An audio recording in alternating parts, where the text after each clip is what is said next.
শুক্রবার দিন সকাল সকাল ঘুম থেকে উঠে মনার থাকে পড়া, আর আমার যেহেতু রান্নাবান্না থাকে নিরামিষ, তাই একটুখানি হলেও কিন্তু স্বস্তি।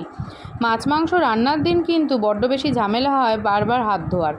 তোমাদের কার কার সাথে এমনটা ঘটে কমেন্ট বক্সে কিন্তু অবশ্যই জানিও। নিরামিষ দিন রান্না করার একটাই সুবিধা যে বারবার হাত ধুতে হবে না, নুনের কৌটো হলুদের কৌটো ধরতে গিয়ে 14 বার হাত ধুতে হবে না।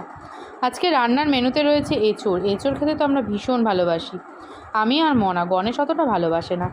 নিরামিষ দিন একটু এঁচোড় হলে আমাদের জন্য বেশ ভালোই লাগে। আর তো এই কটা দিনের পর তো আর এঁচোড় পাবো না।